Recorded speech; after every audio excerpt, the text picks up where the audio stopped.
न संघर्ष न तकलीफ, न संघर्ष न तकलीफ तो क्या मजा है जीने में, बड़े बड़े तूफान थम जाते हैं जब आग लगी हो सीने में।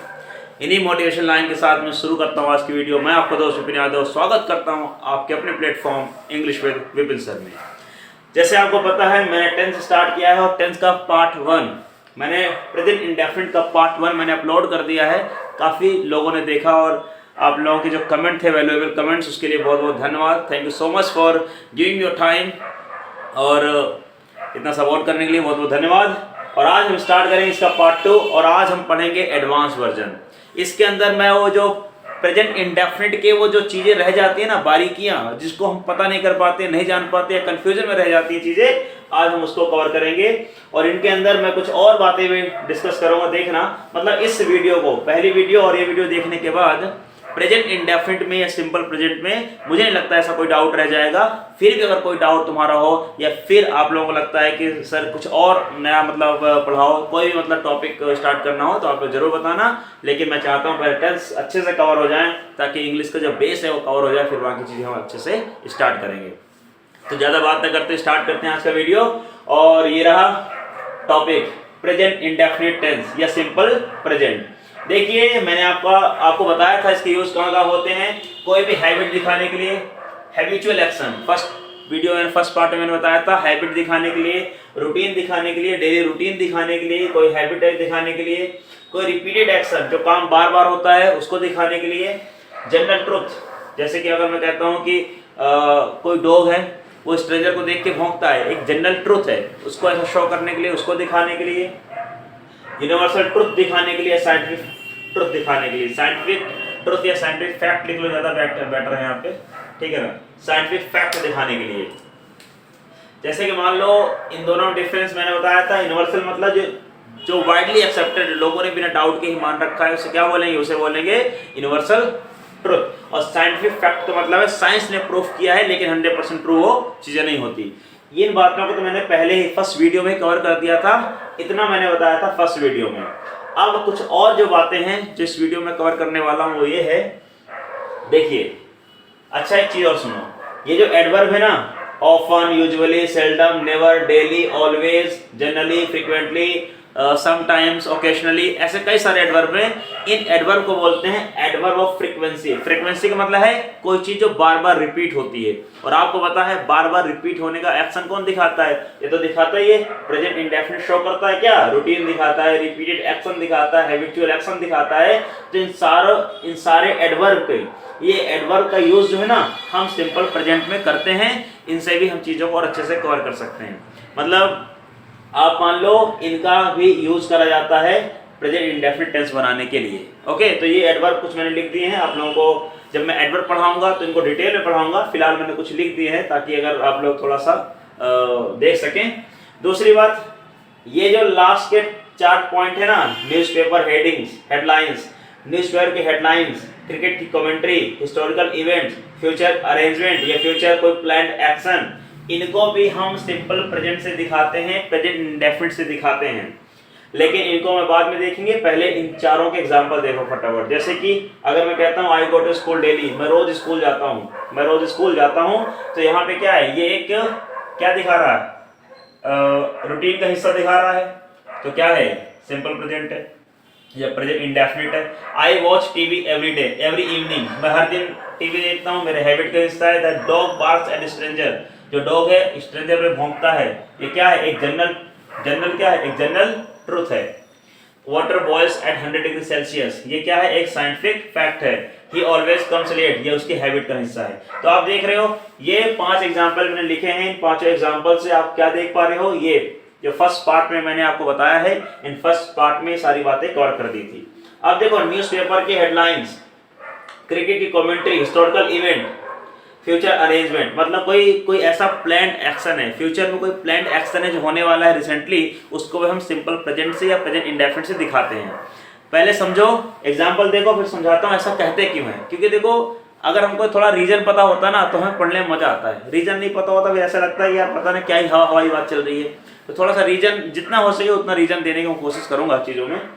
यहाँ देखो, तेंदुलकर ब्रेक्स अनदर रिकॉर्ड, यहाँ लिखा तेंदुलकर ने दूसरा रिकॉर्ड ब्रेक कर दिया। अनदर रिकॉर्ड ब्रेक कर दिया। ये न्यूज़पेपर की हेडलाइन है। तो जब उन्होंने ब्रेक कर दिया तो ब्रोक आना चाहिए था। न्यूज़पेपर तो अगले दिन आता है, रिकॉर्ड तो पहले कल ही टूट गया था, तो ब्रोक क्यों नहीं लिखा? तो इसने ब्रेक्स लिखा। न्यूज़पेपर में ऐसा ही लिख के आता है, ये Kohli hits a six, Kohli ने छक्का मार दिया तभी तो कमेंट्री हो रही, इसका मतलब काम तो पास्ट का हो गया। फिर हिट अ सिक्स क्यों नहीं बोला, हिट्स क्यों बोला? लिखा है इसे, ये देखो, now Gandhi ji enters the hall and addresses the people, कि अब गांधी जी हॉल में एंटर करते हैं और पीपल को एड्रेस करते हैं, एक ये तरीका है। यहाँ लिखा है the prime minister leaves for the USA tomorrow, prime minister कल यूएसए के लिए निकलने वाले हैं। ध्यान से सुनो, ये दोनों स्टार्टिंग के दो एक्शन पास्ट के हैं, ये स्टार्टिंग के तीन एक्शन, ये तीन एक्शन पास्ट में हुए हैं, लेकिन हमने इसको लिख दिया प्रेजेंट इंडेफिनिट में, और ये वाला एक्शन तो फ्यूचर में होने वाला है। फिर भी भाई टुमारो लिखा है, टुमारो क्या दिखाता है? फ्यूचर एक्शन दिखाता है कि कल होने वाला है, फिर भी हमने प्रेजेंट इंडेफिनिट में क्यों लिख दिया, इस बात को समझो। एक्चुअली क्या है ना, जब हम कोई चीज़ को थोड़ा सा ज़्यादा लाइवली दिखाना चाहते हैं, उसको हम बहुत ही मतलब उसको ज़्यादा फोर्सफुली दिखाना चाहते हैं, लाइवली दिखाना चाहते हैं, एकदम मतलब फील करना चाहते हैं कि यार वो चीज़ अभी हो रही है, प्रेजेंट की है ना। कहते हैं ना, देखो एक्चुअली में जो समय होता है वो तो प्रेजेंट ही होता है। पास्ट हमारी यादें हैं, फ्यूचर तो कल्पनाएं हैं। तो पास्ट और फ्यूचर तो बस एक समय है, पास्ट बीत गया, फ्यूचर अभी आया नहीं है। जो एक्चुअली में इंसान के पास होता है वो प्रेजेंट ही होता है। तो प्रेजेंट में इंसान जिंदा होता है, प्रेजेंट में सारे काम करता है। तो जब हम कोई भी इवेंट को, कोई बड़े हिस्टोरिकल इवेंट को या कोई भी चीज़ को जब हम प्रेजेंट इंडेफिनिट में दिखाते हैं ना, तो उसमें थोड़ा सा जान डालना चाहते हैं कि यार ये चीज़ थोड़ा सजीव है, ये चीज़ थोड़ा लाइवली है, इसलिए हमने क्या दिखा दिया। इसीलिए भले तेंदुलकर ने रिकॉर्ड कल तोड़ा था, लेकिन हम लगा तेंदुलकर ने रिकॉर्ड तोड़ दिया, तो हमने न्यूज़पेपर का जो हेडलाइन है ना, किस में लिख देते हैं हम? सिंपल प्रेजेंट में लिख देते हैं। ध्यान रखना, हेडिंग लिखी होती है, अंदर तो रिकॉर्ड मतलब अंदर जो उसको पढ़ोगे ना न्यूज़पेपर के मतलब बाद में उसके ऊपर डिटेल पढ़ोगे, उसके अंदर तो सिंपल पास्ट ही होगा, ऐसा नहीं है। पर हेडिंग थोड़ा सा लाइवली दिखाने के लिए, कोहली ने छक्का मार दिया, हिट्स अ सिक्स, ठीक है ना। गांधी जी, मान लो मैं तुम्हें कोई बता रहा हूँ, कहानी बता रहा हूँ गांधी जी की, ऐसा ऐसा हो रहा था, यहाँ पे था, लोग इतने खड़े थे, लोग इंतजार कर रहे थे गांधी जी का। Now Gandhi ji enters the hall, तो मतलब ऐसा फील करा रहा हूँ कि लग रहा अभी एंटर कर रहे हैं। तो ऐसी चीजों में हम क्या दिखाते हैं? हमने क्या दिखा दिया? हमने दिखा दिया सिंपल प्रेजेंट या प्रेजेंट इंडेफिनिट। और ये वाला देखो लास्ट वाला, फ्यूचर अरेंजमेंट या तो फ्यूचर प्लान्ड एक्शन, कि प्राइम मिनिस्टर कल यूएसए के लिए जाने वाले हैं, कल जाने वाले, लेकिन लगता है अभी जा रहे हैं, ऐसा लगता मतलब वो जाएंगे। उनके मतलब फ्यूचर के एक्शन को हमने इतना फिक्स मान रखा है कि प्राइम मिनिस्टर तो जाएंगे, भाई देश के प्राइम मिनिस्टर है। हमने उनके एक्शन को सिंपल प्रेजेंट में दिखा दिया। सिंपल प्रेजेंट में दिखा देते हैं, कभी कभी मतलब प्रेजेंट कंटिन्यूस में भी दिखा देते हैं, लेकिन हम फ्यूचर में नहीं दिखाते, विल शैल नहीं लगाते, क्योंकि ना विल शैल जो है ना, ये फ्यूचर एक्चुअली एग्जिस्ट तो करता नहीं है, हमने मान लिया होता है कि ऐसा होगा, लेकिन इसलिए हम प्रेजेंट में दिखाने की कोशिश करते हैं, या तो प्रेजेंट इंडेफिनिट में, तो कंटिन्यूस में, ताकि ऐसा मान के चलते हैं कि ये काम तो प्राइम मिनिस्टर ने कहा है तो करेंगे। तो ध्यान रखना, इन सब चीज़ों को हम किस में दिखा देते हैं? सिंपल प्रेजेंट में या प्रेजेंट इंडेफिनिट में। तो देखो ये रहा वीडियो का फर्स्ट पार्ट। इसी के अंदर मतलब मैंने बताया। अब एक सेंटेंस लिखा है, Ram is a good boy, Ram is a good boy. किसी मेरे दोस्त ने पूछा था कि बताइए सर ये Ram is a good boy है, ये कौन सा टेंस है? तो इसी का जवाब मैं अगले पार्ट में दूंगा, मतलब इससे यहाँ तक आप देख लो।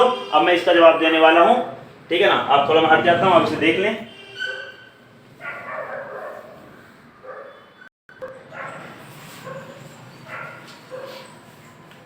ओके दोस्तों, आगे देखिए।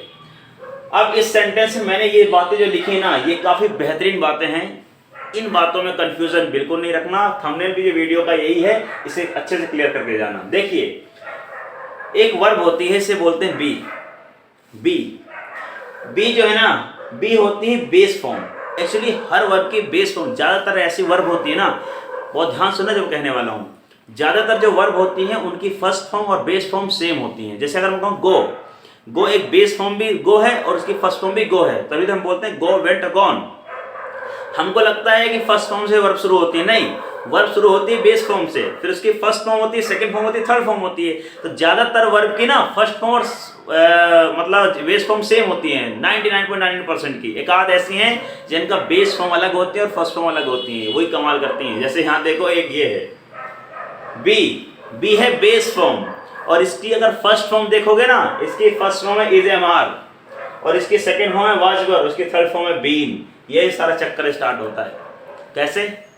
वाज वर्ब की बातें बाद में करेंगे, बीन की बातें फिर किसी और वीडियो में करेंगे, लेकिन आज हम करेंगे इज एम आर की बातें। देखो इज एम आर का ना यूज दो प्रकार का होता है, मतलब दो तरह से काम करती है। किसी भी सेंटेंस में इज एम आर या तो वो हेल्पिंग वर्ब का काम करती है या तो वो मेन वर्ब का काम करती है। भाइयों ध्यान सुनना, या तो इज एम आर सेंटेंस में मेन वर्ब का काम करेगी या तो हेल्पिंग वर्ब का काम करेगी। एक बात और सुन लो इस बात पे, दुनिया में कोई ऐसा सेंटेंस नहीं है जिसके पास सब्जेक्ट और मेन वर्ब ना हो। इस दुनिया में जो मैंडेटरी है ना सेंटेंस के लिए जो मैंडेटरी कंडीशन है वो सेंटेंस का सब्जेक्ट और सेंटेंस की मेन वर्ब है। अगर सेंटेंस में मेन वर्ब नहीं है तो वो सेंटेंस नहीं है, तो वो सेंटेंस ही नहीं है। तो इसी के साथ मैं आपको बताता हूं, हालांकि ये ध्यान रखना कभी कभी सब्जेक्ट हिडन हो सकता है पर होगा जरूर, और मेन वर्ब तो कभी हिडन ही नहीं होती। मेन वर्ब के बिना तो दुनिया में, माफी चाहता हूं दोस्तों थोड़ा वीडियो इंटरप्ट हो गई थी, दोबारा शुरू करते हैं। मैं कह रहा था दुनिया में कोई सेंटेंस नहीं है जो सब्जेक्ट और मेन वर्ब के बगैर आ जाए, और मेन वर्ब तो कंपलसरी है। सब्जेक्ट भी होता है, हो सकता है हिडन हो, कभी कभी इंपेरेटिव सेंटेंस जब बोलते हैं ना कम हियर गो देयर, वहां में सब्जेक्ट दिख नहीं रहा लेकिन सब्जेक्ट यू होता है। लेकिन ध्यान रखूंगा सब्जेक्ट और मेन वर्ब मैंडेटरी कंडीशन है। इसी के साथ आगे देखिए, अब ध्यान से देखो, ध्यान से देखो, इनको छोड़ना नहीं है। देखो इज एम आर आर, इस सेंटेंस को राम इज गोइंग, इस सेंटेंस की जो मेन वर्ब है ना वो गोइंग है। गो मतलब जाना, एक्शन वर्ब है, ठीक है ना। ध्यान रखना जब is am are helping verb बनेगी ना तो आगे मेन वर्ब लिखी होगी, कोई और मेन वर्ब होगी। ये क्या बनेगी? ये बनेगी हेल्पिंग वर्ब, आगे मेन वर्ब कुछ और होगी। सुनो ध्यान से, इज एम आर के आगे, इज एम आर के आगे अगर कोई मेन वर्ब आ जाए तो ये कहलाएंगी हेल्पिंग वर्ब। अगर कोई आगे मेन वर्ब ना आए तो ये खुद बन जाती है मेन वर्ब। देख रहे हो इनकी पावर। जैसा मान लो अगर देश का प्रेसिडेंट अगर अवेलेबल है तो वही प्रेसिडेंट रहेगा, लेकिन अगर मान लो प्रेसिडेंट कहीं बाहर चला गया या कोई दुनिया मतलब नहीं रहा, मतलब कुछ भी ऐसे अकस्मात घटना हो गई, तो जो वाइस प्रेसिडेंट है ना उसको क्या दी जाएगी पोस्ट, उसे बना दिया जाएगा प्रेसिडेंट की तरह काम करेगा वो। वैसे ही इज एम आर के बाद अगर मेन वर्ब है तो कहलाएंगी हेल्पिंग वर्ब। अगर आगे कोई मेन वर्ब नहीं है तो खुद बन जाएंगी मेन वर्ब। क्यों बन जाएंगी अभी बताता हूं। देखो राम इज गोइंग, गोइंग जाना, जाना एक वर्ब है, ये है सेंटेंस की मेन वर्ब और ये है सेंटेंस की हेल्पिंग वर्ब। No problem. ये रहा सब्जेक्ट, राम यहाँ पे सब्जेक्ट है, राम सब्जेक्ट है, ये हेल्पिंग वर्ब है, मेन वर्ब है, और सेंटेंस का मीनिंग कंप्लीट है। सब्जेक्ट आ गया, हेल्प मेन वर्ब आ गई, मीनिंग कंप्लीट है, सेंटेंस कंप्लीट है, कोई टेंशन नहीं है। लेकिन ऊपर वाले में देखो, ऊपर वाले में देखो, Ram is a good boy. मुझे बताओ इज के बाद कोई वर्ब बताओ, इज के बाद कोई वर्ब बताओ। ये गुड तो आर्टिकल हो गया, ये एडजेक्टिव हो गया, ये नाउन हो गया, बताओ कहाँ है मेन वर्ब? अरे भैया जब सेंटेंस की मेन वर्ब भी नहीं आई तो क्या सेंटेंस नहीं है? सेंटेंस की मैंडेटरी कंडीशन है कि मेन वर्ब होनी ही चाहिए, पर इसमें तो है ही नहीं। राम तो सब्जेक्ट हो गया, ये आर्टिकल हो गया, ये एडजेक्टिव हो गया, ये नाउन हो गया। जब इसके अंदर एक ही वर्ड बचा इज, अगर इज को तुमने यहाँ पे मान लिया हेल्पिंग वर्ब तो बताओ मेन वर्ब कहाँ है? और बिना मेन वर्ब का सेंटेंस होता नहीं है। इसीलिए इस सेंटेंस में यहाँ पे जो इज है ना वो भाई काम कर रही है मेन वर्ब का। और ध्यान रखना जब is am are main verb का काम करती है ना तो आगे आते हैं सब्जेक्ट कॉम्प्लीमेंट। मैं लिख देता हूँ, थोड़ा कंफ्यूज मत होना। यहाँ पे जो ये बॉय है ना ये सब्जेक्ट कॉम्प्लीमेंट है, किसी और वीडियो में बताऊंगा सब्जेक्ट कॉम्प्लीमेंट क्या होता है। ध्यान रखना, ऑब्जेक्ट मत बता देना। ऑब्जेक्ट जब ही होगा जब सेंटेंस के अंदर एक्शन वर्ब होगी, मेन वर्ब होगी। बिना मेन वर्ब के मतलब एक्शन वर्ब, मेन वर्ब तो ये भी है, मतलब ऐसी वर्ब की बात कर रहा हूँ जब मतलब उसके अंदर एक्शन शो हो रहा हो। ये स्टेट दिखाने वाली वर्ब है, बता रही है कि राम अच्छा लड़का है, कुछ काम नहीं हो रहा है। जैसे यहाँ जाने का काम हो रहा है, यहाँ पढ़ाने का काम हो रहा है, तो ये एक्शन शोइंग वर्ड है। तो जब तक कोई एक्शन नहीं होता ना जब तक तब तक कोई ऑब्जेक्ट भी नहीं होता। कि ऑब्जेक्ट का मतलब होता है एक्शन को रिसीव करने वाला। भाई जब एक्शन हो ही नहीं रहा है तो रिसीवर कहाँ से पैदा हो जाएगा? इसलिए ध्यान रखना भाई, ध्यान रखना यहाँ पे सब्जेक्ट कॉम्प्लीमेंट है। अगली किसी और वीडियो में सब्जेक्ट कॉम्प्लीमेंट, ऑब्जेक्ट कॉम्प्लीमेंट, बाकी चीजों को डिटेल में बताऊंगा। लेकिन फिलहाल याद रखना कि इस सेंटेंस की ये मेन वर्ब ये है और आगे कोई ऑब्जेक्ट नहीं है, सब्जेक्ट कॉम्प्लीमेंट है। और ध्यान रखना इस टेंस को भी हम सिंपल प्रेजेंट कहते हैं, इस टेंस को हम सिंपल प्रेजेंट कहते हैं। और ध्यान रखना इस वाले में जहां पे ये हेल्पिंग वर्ब है, इस टेंस को प्रेजेंट कंटिन्यूअस कहते हैं। इसमें काम हो रहा है, जिसमें काम हो रहा है वो है प्रेजेंट कंटिन्यूअस।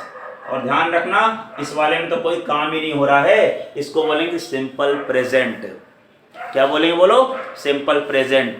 ध्यान रखना, मेरे भाई ने किसी ने पूछा था कि Ram is a good boy, Ram is a good boy कौन सा टेंस है?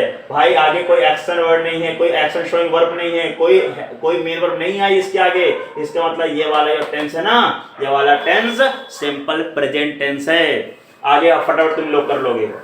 I am a teacher, I am कोई मेन वर्ब आई नहीं आई, टीचर कोई मेन वर्ब नहीं है, ये तो नाउन है। इसका मतलब ये वाली खुद बन जाएगी मेन वर्ब। और जहां is am are main verb बन जाए, समझ जाना, ये ध्यान रखने यहां लिख देता हूं, ये किसका पार्ट है? ये पार्ट है सिंपल प्रेजेंट का। जहां पे is am are main verb बन जाए उसे बोलेंगे सिंपल प्रेजेंट। बोलो क्या बोलेंगे? Simple present. रुक जाओ, मैं स्पेलिंग सही लिख देता हूं, ये है यार थोड़ा दूर है, चलो कोई बात नहीं। ओके, हेल्पिंग वर्ब ये क्या बन जाएगा? ये बनेगी, ये है प्रेजेंट कंटिन्यूअस। ध्यान रखना जहां पे इज एम आर, जहां पे इज एम आर क्या बन जाए? हेल्पिंग वर्ब, उसे क्या बोलेंगे? उसे बोलेंगे प्रेजेंट कंटिन्यूअस। और जहां खुद बन जाए मेन वर्ब बोलेंगे सिंपल प्रेजेंट। जैसे यहां देखो, I am a teacher, teacher noun है, कोई वर्ब नहीं है, क्या बोलेंगे? Simple present. यहाँ आई एम टीचिंग, मैं पढ़ा रहा हूं, काम हो रहा है। अगर काम हो रहा है ये वाली बनेगी मेन वर्ब, ये वाली बनेगी हेल्पिंग वर्ब, और आपको पता है हेल्पिंग वर्ब बनेगी तो कहलाएगा प्रेजेंट कंटिन्यूअस। क्या बोलोगे? Present continuous. लास्ट वाला तुम लोग बताओ, you are a student, you are study, लो आप लोग बताओगे। और दोस्तों मैंने आज प्रेजेंट इंडेफिनिट में जो बारीकियां होती हैं मैंने वो कवर करने की कोशिश करी है। और आप लोग प्लीज़ चैनल को सब्सक्राइब करें, लाइक करें, शेयर करें। अगर आपको वीडियो पसंद आ रही है ना तो प्लीज़ यार, ओके। तो थैंक यू सो मच, धन्यवाद, साइनिंग ऑफ।